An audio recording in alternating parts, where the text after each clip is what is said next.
திமுக ஆட்சிகளுடன் NEET தேர்வு ரத்து, முதல் கையெழுத்து நீட் தேர்வு ரத்து பண்ணாங்களா?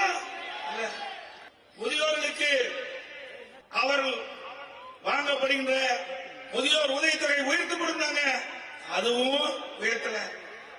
அதோட அரசு ஊழியர்களுக்கு பழைய ஓய்வு திட்டம் கொண்டு வர சொன்னாங்க, அந்த அரசு ஊழியருக்கும் நாமத்தை போட்ட முதலமைச்சர் தான் இன்றைய முதலமைச்சர் ஸ்டாலின்.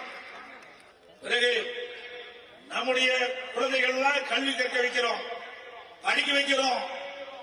அவர்கள் பட்டப்படிப்பு படிக்கிறாங்க, படித்த இளைஞர்களுக்கு வேலைவாய்ப்பு தருவோம் என்று சொல்லி அரசாங்கத்தில் இருக்கின்ற 4 லட்சம் காலி பணியிடங்கள் நிரப்புன்னு தேர்தல் அறிக்கையில் சொன்னாங்க. இதுவரைக்கும் 50,000 பேர் தான் நியமிச்சிருக்கிறாங்க. 50,000 பேர் தான் இன்றைக்கு அரசு ஊழியர்களாக புதியவர்களாக நியமிக்கப்பட்டிருக்கிறாங்க. இந்த 4 வருட காலத்தில் கிட்டத்தட்ட 1 லட்சம் பேர் இன்றைக்கு பணி ஓய்வு பெற்றுட்டாங்க. ஆக 5 லட்சம் ஆயிடுது. ஆனா 50,000 பேர் தான் இன்னைக்கு நம்முடைய இளைஞர்களுக்கு வேலை வாய்ப்பு கொடுக்கும் சொல்லி இருக்கிறாங்க. ஆக அந்த வாக்குறுதியும் பொய்.